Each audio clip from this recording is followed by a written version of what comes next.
Let it catch up. So John chapter number 2.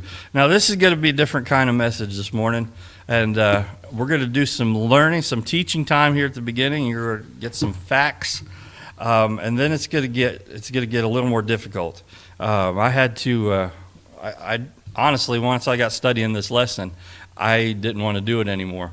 I wanted to skip this one. It would have been a whole lot easier to skip this one, but unfortunately, it's in the Bible, so we're going to preach it. And if you get mad, you'll get mad. If you don't get mad, then get glad. Let me get to where we need to be here. One more, maybe, almost. We got that last week. We talked about the water into wine. Wow, that was a long one. There we go. All right, chapter 5. Christ cleansing the temple is what we're going to discuss today. And we're going to make some applications that are going to be hard to hear. And I'll tell you what, I struggled with this last few days and even last night because what we're going to get to is something that we need to deal with and something that we should be aware of. And it's something that's been on my heart for a few weeks, and this just fit right in with what what God's been dealing with me on. So look in John chapter number 2, and we're going to hopefully, if it looks like we're not going to be able to get through all of it, we might get stuck in the middle. We may save part of it for another day. John chapter 2, look in verse number 12. And it says, after this he went down to Capernaum, he and his mother and his brethren and his disciples. No, it says after this, they just had the wedding feast. That's why his mom was with them. They went down to Capernaum. Let's see where we at. And the Jews' Passover was at hand. And I want you to do me if you write in your Bibles, and you don't have to if you don't want to, underline that first phrase there. And the Jews' Passover was at hand. That's going to be important here in a little bit. We'll come back to that phrase, but that's going to be important and something we need to remember. That's why I say if you underline in your Bible or just mark that for now.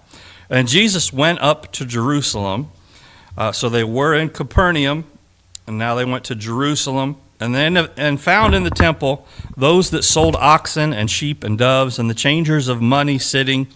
And when he had made a scourge of small cords, he drove them out drove them all. If I can get this right, we'll get through it. He drove them all out of the temple, and the sheep and the oxen, and poured out the changers' money, and overthrew the tables, and said unto them that sold doves, take these things hence, make not my Father's house an house of merchandise. And his disciples remembered that it was written, the zeal of thine house hath eaten me up. It's amazing the disciples could remember stuff after something happens. And it'll come up again in a minute. Verse 18, then answered the Jews and said unto him, what sign showest thou unto us, seeing that thou doest these things? And Jesus answered and said unto them, destroy this temple, and in 3 days I will raise it up. Of course, you know what they were thinking of the physical temple. Then the Jews said, 46 years was this temple in building, and wilt thou rear it up in 3 days? So they didn't understand what he was talking about. But he spake of the temple of his body. And that's another important phrase, the temple of his body. When therefore he was risen from the dead, his disciples remembered that he had said this unto them. So again, the disciples remembered something that they heard before. They didn't realize what was going on at the time, but they remembered it after. And he said unto them, and they believed the scripture and the word which Jesus had said. Verse 23, and now when he was in Jerusalem at the Passover, in the feast day, many believed in his name when they saw the miracles which he did. But Jesus did not commit himself unto them. And that's another important phrase. Because he knew all men, and needed not that any should testify of man, for he knew what was in man. And I hope this comes across the way it needs to come across today. If it doesn't, I blame my wife. She wrote most of these notes. But see, I already started making fun of her, and she didn't do anything to deserve that. She wrote a pretty good message, though. So let's get back to the beginning. Christ cleansing the temple. I'm going to be in trouble. I might as well just make it worth it. I'll just go whole hog today.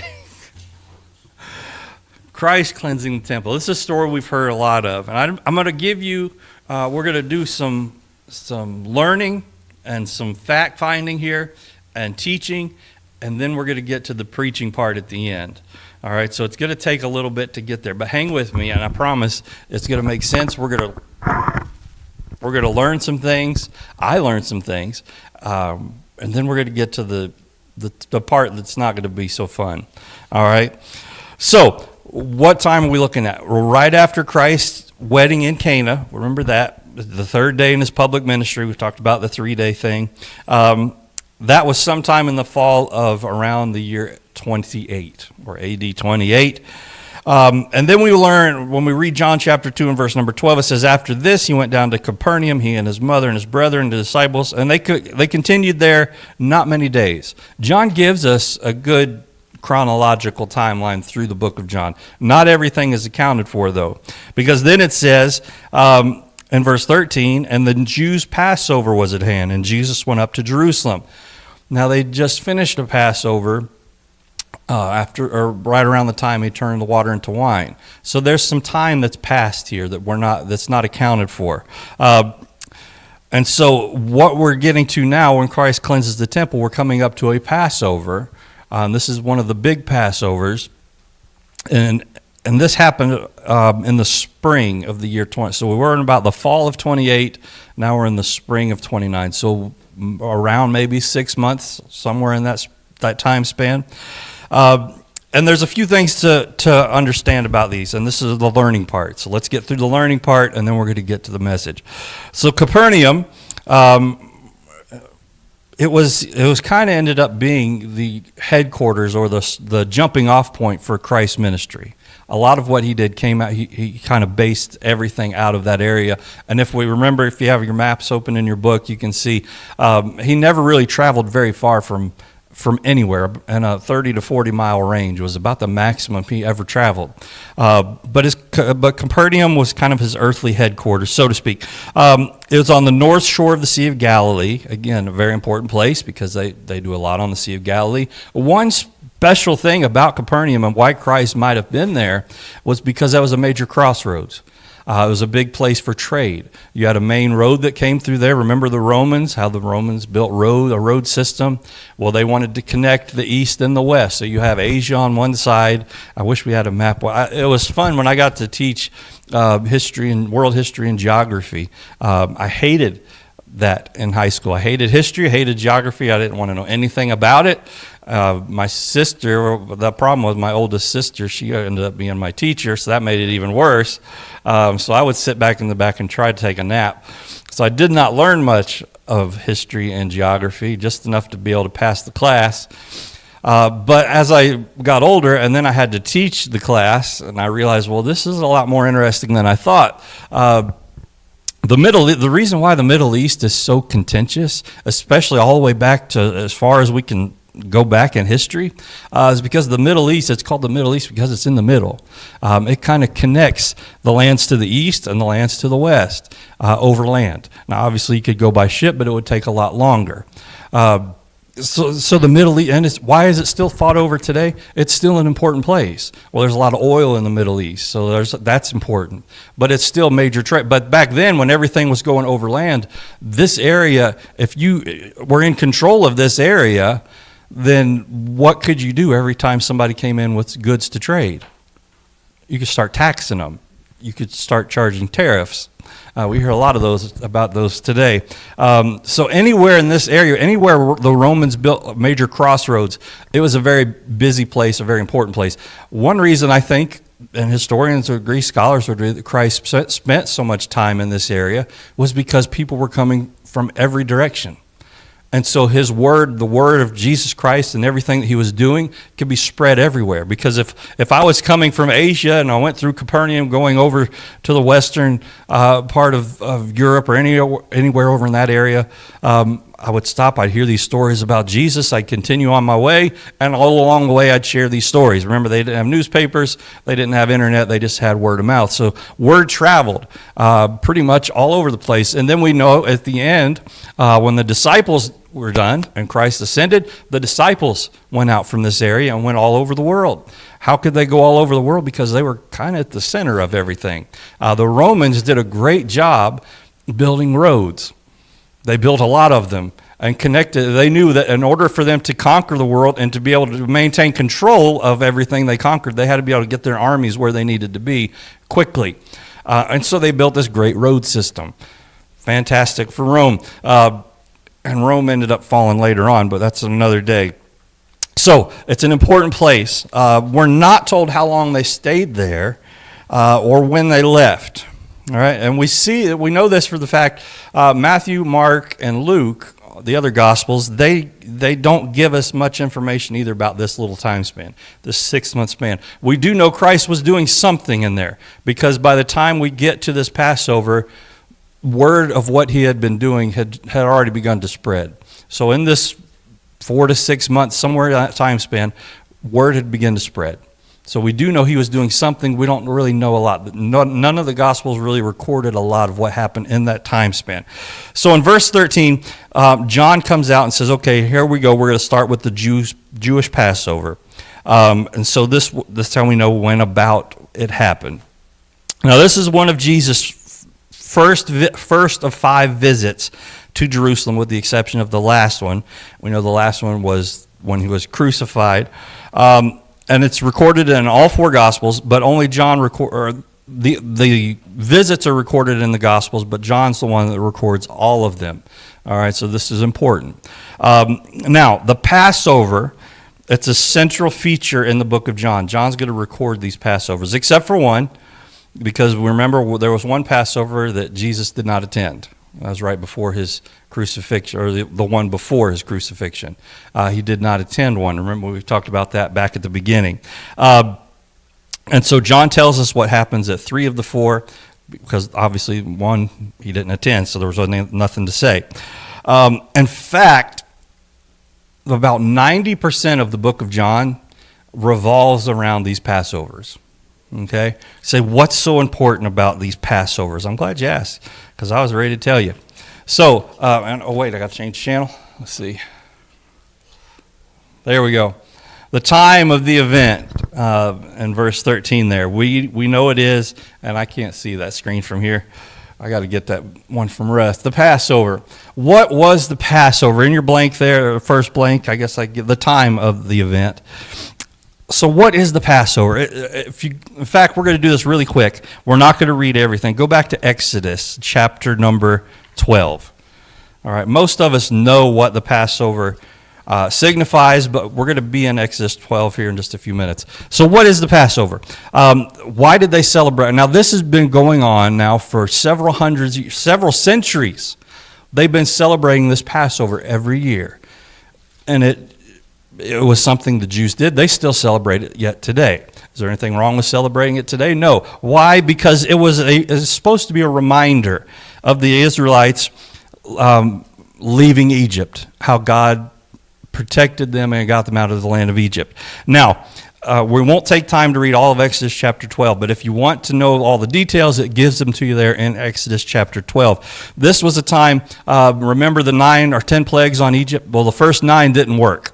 And it says God hardened Pharaoh's heart against all these other ones.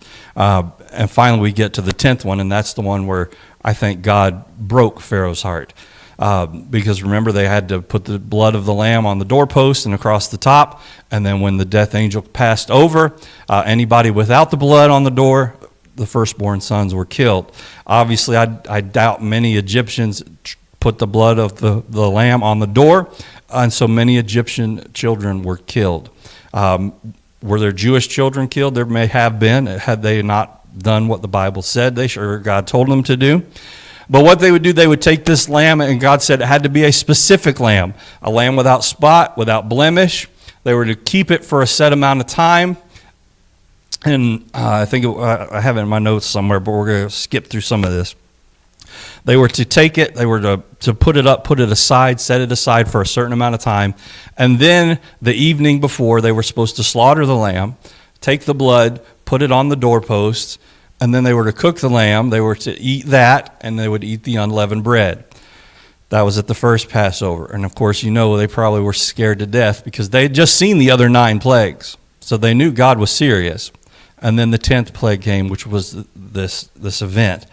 And so when they observed the Passover going forward, they were to wear traveling clothes, like they were going to celebrate the Passover, and then they were going to leave, because that's what the first one was.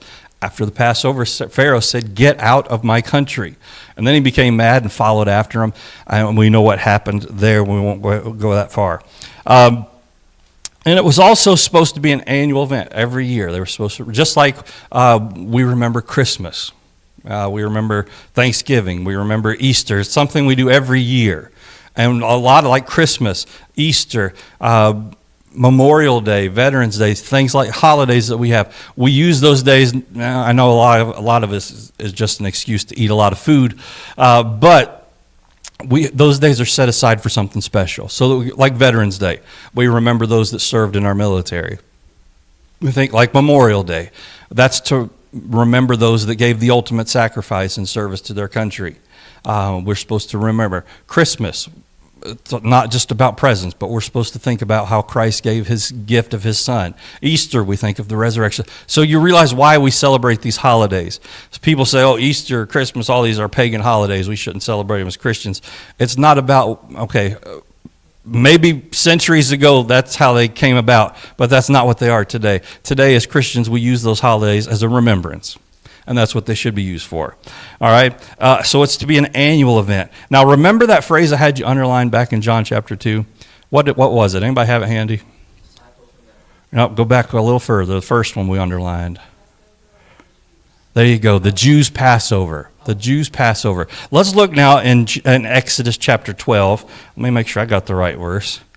Let's see. Verse 11. So Exodus chapter 12, look in verse 11. So he outlined, this is how I want the Passover to be observed. And we get to verse 11, and it says, "And thus shall ye eat it, with your loins girded, your shoes on your feet," so in other words, be ready to move, "and your staff in your hand, and ye shall eat it in haste." And then look at this phrase. It is the, what? Lord's Passover. Well, that's a little different, isn't it? Something happened from the time in Exodus to where we're at now in AD 28, 29. Something's changed. Now, we're talking about several hundred years. When God established the Passover, it was called the Lord's Passover. It was supposed to be a remembrance of what God did. You say, I thought we were talking about the cleansing of the temple. We are, and that's going to be the part we're going to get to. This is all just the teaching part. So it was the Lord's Passover. By the time we get to the time of Christ, now it's called the Jews' Passover. What changed? What did they do? They took the Lord out of it, and it became the Jews' Passover. Now, was it still a time of remembrance? Yes, I think for some. We're going to get to a little bit more in a minute. But think of that change. I think everybody in here was alive during 9/11. I don't think anybody alive for Pearl Harbor. I don't think anybody was. Maybe Russ, but it'd be close. I wasn't alive for Pearl Harbor. I was a little bit before me. But we think of 9/11. Everybody in this room can probably tell you exactly where they were and what they were doing when that happened. I know I do. And every year on September 11th, that's a solemn day for me. I don't take that day lightly. It's a day that we should remember. And we should think of those that some were heroes, some were just murdered outright, but there were some heroes. In fact, one of the boys I used to coach in basketball and football, his mother was on one of the planes that crashed in one of the fields, the one in Pennsylvania. She was a flight attendant on the one where they fought back and took back control of the plane and crashed the plane. And her name is on the memorial there in New York. It's a solemn day. And we remember that day, those of us that were alive when it happened. To my children, September 11th doesn't really mean that much to them. I know for me, I remember just about, I don't remember much. Ask my wife. I barely remember our wedding day. But she does because she put all the work in. But, I mean, yes, I remember most of our wedding day, some of our wedding day, a little bit. Yeah, don't quiz me on it. To me, it was just a regular old day. We were going to get married. She was stressed out about it for some reason. I don't know why. Probably because she's like, what am I getting myself into? That's what she says now. But, I don't remember, unless something has a major impact on my life, and I do remember our wedding day, how easy it was and how low stress it was and all that stuff. She remembers it different, but I think she's wrong. We got to hurry. So, where were we? September 11th, that was a very impactful day. I remember I was in college. My wife was in college, but we were in college together. But I remember what happened that day. I remember waking up and going to my first class. We had a chapel service. No, it wasn't chapel day. We had a special. They called us all into the chapel to tell us what all was going on. And then we spent the rest of the day watching the television. We had just a little small, wasn't any bigger than that little box, I think, right there in the common area. We were all glued to the rest of the day. I remember the days following. I don't know about you, but to me, the way I remember it, and it may not have been this way, but it just seemed like there was a gloom, an overcast our country was hurting. People were hurting. People were angry. Churches were bursting at the seams. Churches that hadn't had a Wednesday night service in 50 years, now they had church every single night for these people that they wanted answers. They didn't know where to turn, and they turned to God. We remember a lot of what happened that day in detail. I mean, I imagine if we went around the room, everybody in here could give us, I know from minute to minute what I did that day, even the days following. Why? Because that was an impactful day on our country, and it affected everybody. But as time goes on, we used to, every 9/11 after the first event, remember what would happen?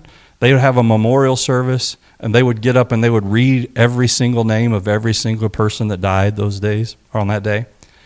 What do we do now? Nobody even really mentions anything on 9/11. Things start to fade and start to change over time. Now we don't even celebrate, it's Patriots Day, as what officially, I think that's what we named that day.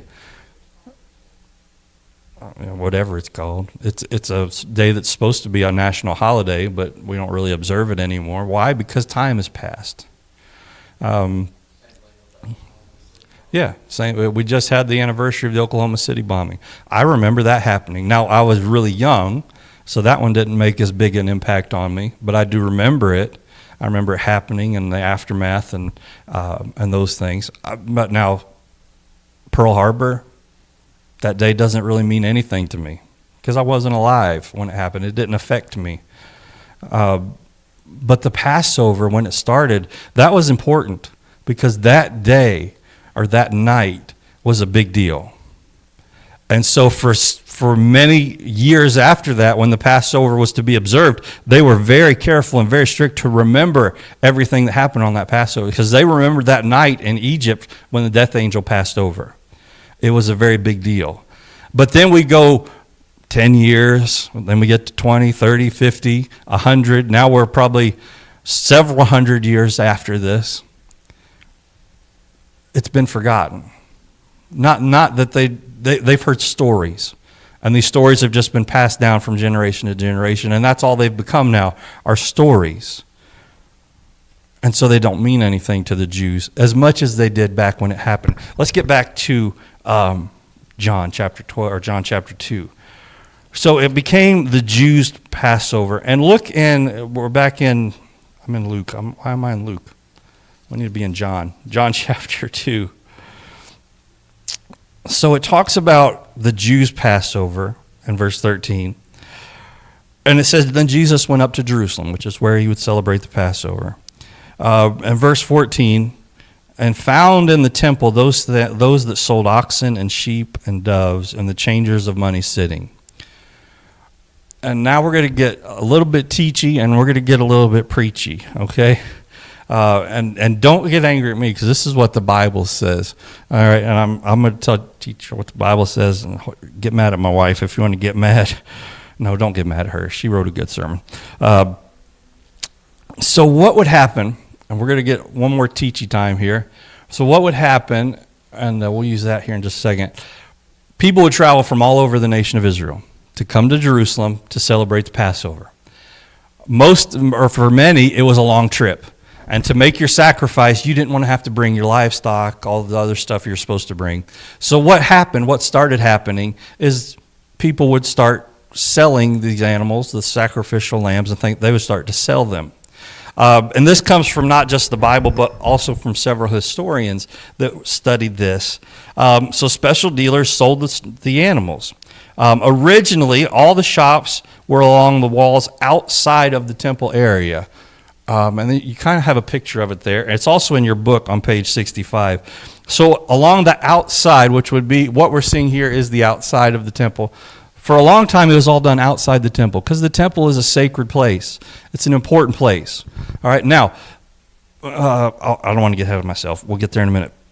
So to overcome this inconvenience, they did all outside or down some side streets, things like that. It was a very beautiful temple. We'll talk about how it was built in a minute.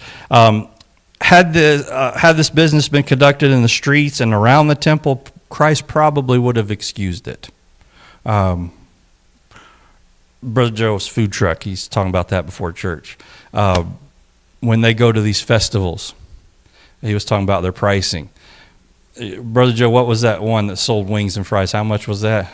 That other truck?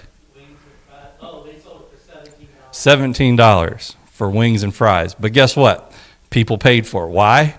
Because they were hungry and that was the only place close by to get food. So they bought it.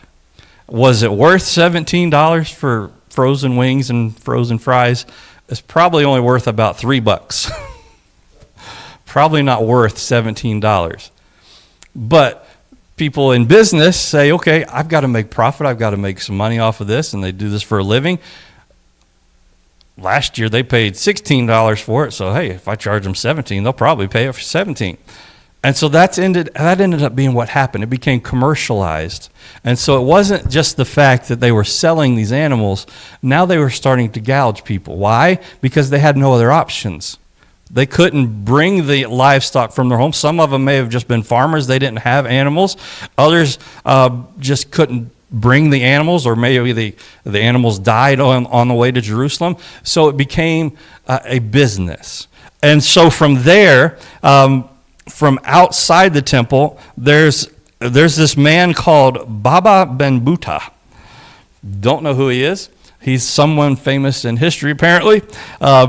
He was the first one. He brought 3,000 sheep to the temple to sell one year. And this kind of kicked off, from what what these historians say, this kind of kicked off this commercialization of the selling. And so since he brought 3,000 sheep, he put all the little guys out of business because he had so much, he probably sold them a little cheaper. So now once he did that, that kind of escalated things over the years. So now people were bringing more sheep, raising their prices, price gouging. Maybe they were getting together, say, hey, you're charging $10, I'm charging 15. Can we let's all charge 15, or let's all charge 20, whatever the case may be. And so that's when it started to become commercialized. Then they realized they were running out of some room. They didn't have 3,000 sheep. That's a lot of sheep. I mean, we had 4 or 5 goats at the ranch, and to me that was a lot of goats. But I can't imagine, if we had 3,000 goats, I would have lost my mind. But they brought 3,000, so that was just one person, not including everybody else that started bringing stuff. So, as it seems also in the case today, so the temple became more than just a place of worship. Now it's become a place of commerce. And it seems like today, anywhere that goods and commerce are conducted, or services are conducted in exchange for money, who has to always get involved in that? The government. So what do you think happened when all this was starting up and all this money was being exchanged? The Romans got involved. Not just the Romans, though. The Jews decided, you know what? The Romans shouldn't be the only ones being able to collect a tax on this, so the Jews started imposing a tax. So if you wanted to buy something at the tabernacle, the Jews started charging half a shekel. You say, what's half a shekel? I don't know, but you can look it up on Google later. They started charging half a shekel as a tax on the Jews to make a sacrifice for their sins. So, well, that doesn't sound right. But here's where it gets worse. The Romans were in control. So Jewish money was not worth near as much as Roman money. The people wanted Roman money because that's how you bought Roman goods. So that's when, okay, now people are saying, well, I've got a pile of Roman money sitting here. What if I go and exchange that for the Jewish money that's coming in? And so that's where the money changers started coming in. And what they would do, they wouldn't just say, okay, give me 1 shekel of your Jewish money and I'll give you 1, whatever it is, from the Roman money, and we'll make an even swap. Maybe it started that way, but it didn't end that way. Now we have some gouging going on. Give me all of your Jewish coins, and here's a Roman coin. You can go buy what you need to buy. So now not only were they paying the Jewish tax, now they were losing more money. They had to spend more because these money changers, these Jewish money changers, were taking their money. And they knew they could take all these Jewish coins to the Romans and they could swap it for what it was actually worth. So they were tricking people. They were deceiving them. They wanted those Roman coins. And then that Jewish money that they would collect, they could then pay the Jewish treasury tax. So the men following in this business made it a living. They lived off of this by charging a percentage. They charged a fee, just like if you were to do that today. Sometimes if you go to cash or go to an ATM and it's not your bank, what do? They charge you $3. I don't think that's fair. That machine's not doing. They're not. What does it cost them to dispense that money for me or for somebody else? That's another thing. That just makes me angry. Why they charge me $3 to take money out of a machine, out of my own bank account? Anyway, they made it their living, and as often happens today, prices obviously were inflated during the special time. Christmas time. How much are Christmas trees if you bought an artificial tree? Anybody know? 45 to 125. I think if you bought a cheap one, maybe. I've seen them $500, $600, $700 for a fake tree. But wait till December 28th. How much are trees then? Well, I don't know. A couple years ago, we got some for like $5. So they would inflate everything. Because remember, the temple was used year-round. So they would always be there selling and trading and commerce year-round. But finally, when the big Passover would come, this was a 7-8 day celebration. This was a chance to make some big money. I'll give you this example. And my goodness, just get comfortable for a few minutes. Unless we got to run, and I understand. When I was printing stuff down in Florida, my wife's getting up to leave. When I was at the print shop down in Florida, we were a Christian printer, but we had some families that were Christian business owners in our church that would need stuff printed from time to time, and we would do it. One of them they did sports marketing and things like that. Somehow they got a contract with NCAA for football, NCAA football.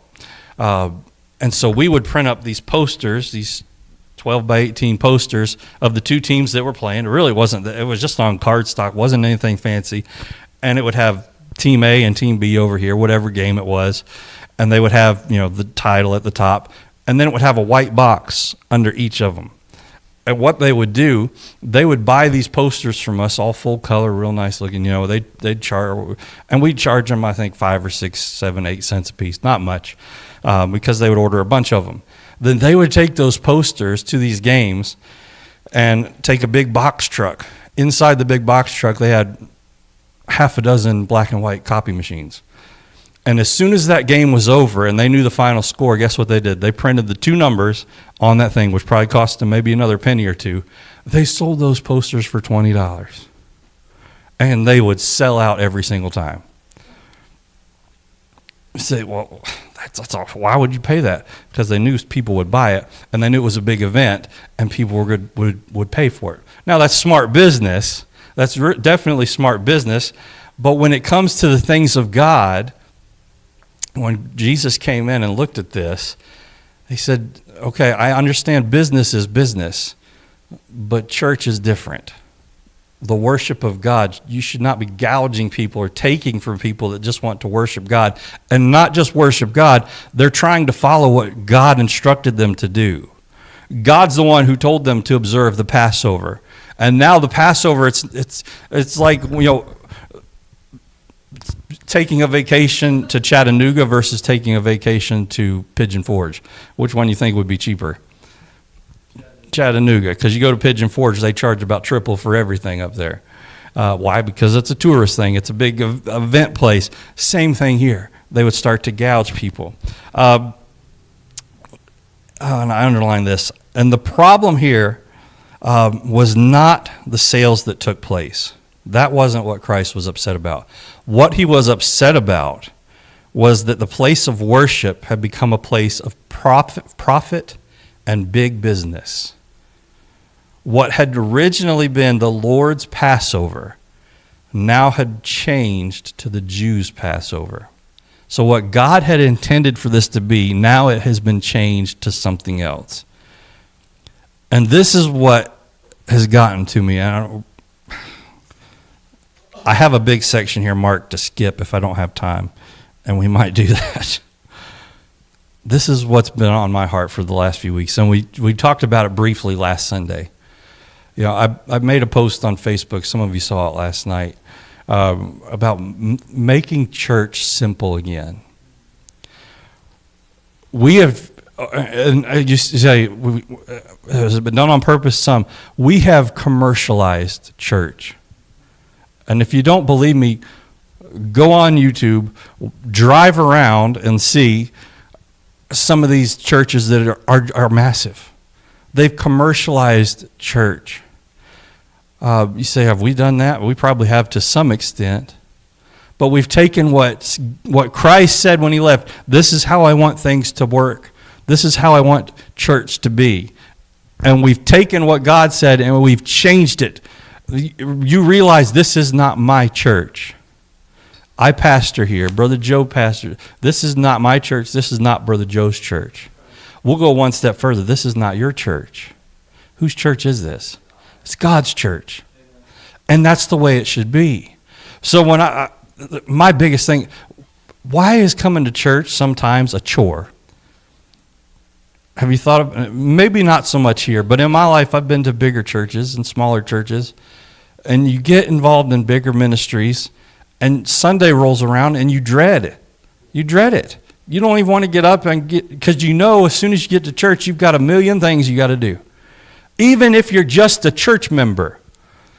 I don't want to be critical of churches that are reaching people, because I know some of these have some good outreach places, but a lot of them, they just want your wallet. But there's a big church in Cleveland. There's a couple, but one in particular. You drive by, and on their big digital board outside, every night of the week, they have something going on. I mean, eventually what that's going to do, that's going to lead to burnout. Because if all that church is doing is, okay, you need to give money. We need your money to be able to keep operating. You should tithe. You should give offerings. We have special offerings, special events. But that's not enough. Now we need you to come volunteer to do some more. We need you here at least 3 or 4 nights a week to help us with all these programs and all these things we have going on. Now, am I against all these programs and things? No, I'm not against them. But when did we start letting the tail wag the dog? When did we start letting the programs become more important than the church? You watch any big church on TV or YouTube or live stream, and you see some of these larger churches, and they put on a full-on concert for 30 or 40 minutes. And then you have somebody that comes out and gives you a talk for about 10 minutes, and then you go home. I think we've got it backwards. That's not how Christ said we should have church. And when I said I want to make, and Miss Barb, I think we need to change our sign. Making church simple again. We'll jump on the Trump coattails here and use his slogan. Let's get back to making church what it should be. It should not be a place where we work people to death, where they dread coming, See, Brother Russ might dread it, but when they see their phone ring and they look and I said, Pastor Rich, I'm like, oh, what does he want this time? Russ is about the only one I call all the time for stuff, but think about it. I know there's times I'll look at my phone and I won't say who calls. It's not my wife. And I'll look at my phone. I'm like, oh, again? And it's what that does, that leads to burnout. And it leads you to a point in your life. And how do I know this? Because I've been there and I've been through it. It sends you to a point in your life where you're so busy doing ministry that you forget why you're doing ministry. And you get so burned out doing things in the ministry that you forget the most important part, which is why you're doing this in the first place. Where then it now becomes a chore. Now it becomes work when it should be a thing of service, of something we want to do, that we want to serve God, that we want to be there for people and to help people. And this Passover had become something. Imagine the amount of work that must have gone into selling these thousands upon thousands of animals. I can't even imagine what. So why was Christ upset? That's why he was upset. Because what they did, they took what God established to be a time of remembrance of how God set them free out from under the hands of the Egyptians, out from being slaves. You said he wanted them to remember, look what I did for you. I saved you from the Egyptians. And now look what it's become. You don't care about what it meant originally. All you care about is how much money can you make this week. Our churches have gotten it backwards. And we're going to make church simple. We want people to be able to come to church, be loved on a little bit, hear the gospel, learn about God and how God can change their lives. Now, we're not going to water it down. We're not going to say, oh, come in. God just loves you, and you just go on about your day knowing God loves you. No, we're going to tell them God loves you, but he hates your sin, because there's a big difference there. You got to finish that statement. But what we've got to make the main thing again. We can't just keep going on about how, and I know money is important to keep the church running. Miss Barb knows that better than anybody. We've got to be able to pay some bills. But if our focus becomes, if our whole focus is on that board over there, then we're doing it wrong. Now, should we focus on finances? Absolutely. Because what we don't want to do is waste God's money. We don't want to overspend where we don't have to overspend. We want to be able to support our missionaries, take care of our building. Money is important to a church. You have to have money to be able to open the doors. Well, I say that. We could just shut the electricity off and just open the windows. Get a little warm in here. Yeah, we're very cold. But then you see these other ministries. They have to constantly come up with something new, something better, something more to get more people in. You know why? Because the people they had doing stuff, they worked them to death and they got burned out. And so they left. And it's sad to say many of them that get burned out in the ministry never set foot in church again. Why? Because they got hurt so bad. They felt like the pastor took advantage of them or the church took advantage of them. It may not have been intentional, but yet it still happened. And the Jews had taken what was supposed to be something so holy and so sacred, and they turned it into something that was the complete opposite. How many Jews made that trek to Jerusalem? And it was not an easy journey for many of them. The Jews were scattered all over the place. How hard, I mean, think of the hardships they would have had to get to Jerusalem, only to find when they got to Jerusalem, we can't even afford to offer a sacrifice. They're charging so much, we're going to have to go find some money or beg for some money to be able to sacrifice. In other words, they couldn't even worship God because they couldn't afford to. Imagine if we charged an entry fee to get in here. I mean, it'd be great. Miss Barb would love that. A bank account would jump up really fast. But how many people do you think we'd see come back through these doors? Say, hey, there's a $20 a head charge to get in here. This air conditioning ain't free. No, it shouldn't be that way. And there are some churches that now here's where I want to be careful. Brother Joe, Miss Angie, you guys go to a lot of concerts, Christian entertaining concerts. I don't have a problem with those. I don't think a Christian concert should take the place of a church service. But if you are going to seek entertainment, there's no better entertainment than Christian entertainment. If you're going to watch or listen to a group that is sold out to God, that loves the Lord, and they're using their talents for the Lord, and I don't think there's anything wrong with rewarding them for the work that they've put in to become good singers, to put a good program together. I think the Bible says a worker's worthy of his hire. If they put in the time and the effort to provide wholesome entertainment you could take your kids to and not have to worry about anything, pay $25 for a ticket. They deserve it. They've earned it. They're not just begging you for money. But that's different. You say, well, it's still in a church building. As long as it doesn't take the place of this book, of the preaching of the word, that we need Christian entertainment. Because look at the world's entertainment. It is not anything we need to be supporting at all. There's some vile things out there. We're getting way off track, but we got to wrap this up, don't we? I'm getting hungry. But, I do have this whole big page here, and I wrote on there, if I have time. Let me see if there's anything. We can probably move past that. I have 3 things marked on this page, and 10 on the next. So not really. It's not that many. Let's do this really quick because I want to finish this up because I want to give a challenge at the end here.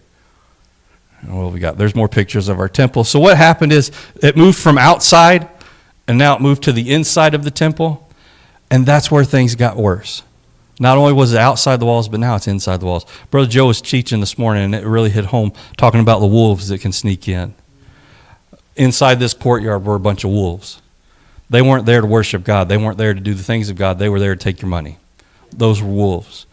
And nobody was doing anything about it. So let's go to the next point real quick. I don't know why there's so many different colors. Oh, it talks about the different temples. There were several different versions. Some say 2, some say 3. That's because they had one king at some point that had rebuilt the temple. And the Jews don't like to count that as a temple, but it did happen. But the temple we're talking about was this last one. Took 40-something years to build. It was a beautiful place. All right, let's move on. The master of the event. I think that's your next blank. The master of the event. And I think we all know who that is. Wrong page here. All right, we're going to finish this up really, really fast, I promise. The master of the event. Who is, what we see is the boldness and strength of the Lord. He said, what are you talking about? The boldness and strength. We see pictures of Christ. They have them in TV shows and different things like that. How do they always portray Christ? There you go. Like somebody with long hair, fair-skinned. I love it when you go to these passion plays and things like that, and they have Mary. She's a blonde-headed, blue-eyed woman. I don't think she was. What were we talking about? Boldness, yeah. I don't think Christ looked like the pictures we see today. In fact, in the Gospels, it tells us in Mark that he was a carpenter or an artist. Yeah, there you go. In other words, he could not only carpentry, but probably also could do stonework as well. So if you spend half of your life doing manual woodworking and manual masonry, guess what? You're going to have to open both of those doors to get through. I'm not saying Christ was a giant of a man, but I will tell you this. He was not a weakling. He was bold and he was strong. In fact, how many men, you said, well, he was God, wasn't he? No, but he was also man. He had a physical body. How many men do you think could have sustained the kind of torture and the pain that he endured on the cross and up to the cross and still lived? That was a man's man. He was not some sissy that we put up on the cross. He was not somebody that walked around, had people, just dote on him all the time. This was a man that knew the value of hard work. He worked hard, and he was a bold and he was a strong man. Because, in fact, the boldness of Christ was so great. When they came to arrest him, we talked about this last week or the week before, but we didn't get into it. We just read the verse. When they came to arrest Christ, and he said, "Who are you seeking?" They said, "Jesus of Nazareth." And he says, I'm paraphrasing, "You found him." What happened? Does anybody remember? We just read the verse really quickly a couple weeks ago. It said everybody in that crowd that came to arrest him, what happened to him? They all fell down. Just when he says, "I'm Jesus. I'm the one you're looking for." Just that bold statement that he made caused them all to just fall. So you say, how did he have the authority to come in here and do this? Well, number one, he wasn't afraid of what anybody was going to do because he knew what time he was going to die. He knew what second he was going to die because he was in control of that. He was going to do what God said. Christ knew from the beginning he would die on the cross. He knew the pain that he would suffer, even the hour, but he never backed down. He was not a coward. He was not spineless. He faced the cross. He faced serpents and vipers, murderers. He faced up to the people that wanted to kill him the most. And he never got up, or never backed down. And nowhere is Christ's boldness and strength more evident than in this incident. He was in the Jewish capital, the Jews' holy spot, the holiest of places, the temple itself, which had not been holy for a long time. He came in, built this thing, took these cords, made them a whip, and just completely drove them all out. He says, "We're not doing this." And so he drove them all out, overturned the money changers' tables. Really, he was attacking their livelihood, though. They were what we would think today probably as modern day gangsters or mafia. They were in control of everything. They controlled all the commerce. They were getting rich from their commercialism, and he was attacking it. They did not like that. They didn't like that. So what they did, they asked him a question. They said, "Who do you think you are? What gives you the right to come in here and do this?" He didn't have any problem telling them. In fact, where are we at? I'm in the wrong page. Back in John chapter 2, he said, "What sign showest thou unto us, seeing thou doest these things?" They asked him, "What gives you the right to do this?" And through his boldness and his command, in fact, most of everybody there, they took off. But some that were not so smart stayed and questioned. What they wanted was to see Christ do a miracle. They'd heard the last several months about this guy. They wanted him to prove who he was by doing a miracle. But Christ wasn't Christ because of the miracles. Christ was Christ because of his deity. So that doesn't make sense very well. That's the way it is. He didn't have to prove to anybody who he was because he was God. He was God incarnate. And so we see his holiness. Not only did he have this boldness, but he had this holiness. And the same is still today. He has not changed. He despises sin. He cannot tolerate sin. And he'll deal with it if we don't. And I don't know about you, but I don't want God to have to deal with my sin. I want to take care of it before it gets to that point. And then we saw the deity and authority of Christ. That's the other blank up there. Deity and authority of Christ. He spoke with, we talked about, when they came to get him, they all fell at the sound of his voice. He does not have to fear man whatsoever. He has no fear of man. He shouldn't, because even at the cross, he still showed no fear. Not one time in the gospel do we see him showing fear. Some people say, "Oh, he prayed in the garden saying, 'Lord, not my will. I don't really want to let this cup pass from me.'" That wasn't him being scared. That was him wanting to do what God wanted. He said, "Nevertheless, not my will, but thine." He said, "I know what's coming. I know what they're going to do to me, what they're going to do to my body, how they're going to put me to death." And he also knew I'm going to be separated from the Father because the Father can't look upon sin. And he knew that was coming, but he said, it doesn't matter because it's not my will but thine. Really quick, so how did he say this? Well, one thing he did in verse 16, he says, "This is my Father's house. You've made my Father's house a place of merchandise." He was and still is jealous to preserve the honor, glory, and holy purpose of God's house. Too often today, our churches have become entertainment centers, business complexes, or fellowship halls. That's not the way it should be. if our church is just an entertainment center, we're doing it wrong. You say, yeah, but they get big crowds. They have several thousand people. They have 4 or 5 services a day. But what are they doing? How are they getting them there? That's because they're entertaining them. They're giving them a good time, a good feeling, a good emotion. Of course you're going to want to go back because it's great, and you don't have to sit and listen to a long-winded preacher like you guys do. But they can draw thousands of people. He calls the temple, though, his Father's house. He also claims that he's going to raise his own self from the grave. Not somebody's going to do it for him. They didn't understand it in verses 19, 20, 21 there. They didn't understand all that he was saying about destroy this temple, I'll raise it up. They said, no, this took 46 years. How are you going to build it in 3 days? They didn't understand, but they did later. Apparently, the disciples were the same way. And then the third one there, I don't know if it's on the screen or not. Yeah, he knows all men. And this is important. When we get, and we're going to finish up with this. In verse 24, but Jesus did not commit himself unto them. I struggled with that phrase because I wasn't really sure where it fell into this line. But if we look at what this means about committing to these men, it means a relationship of trust, if that makes any sense. So in this passage, that word commit is to trust. So Christ knew that people believed on him superficially because they'd seen his miracles. So they saw something and said, okay, there's something different. But their belief was not real. Remember, we talked about it before. They didn't connect this with this.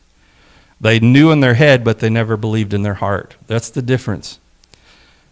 And he knew that, so he did not trust these people because he knew the men that were there. They weren't real. When your trust is real, then God will trust himself to you.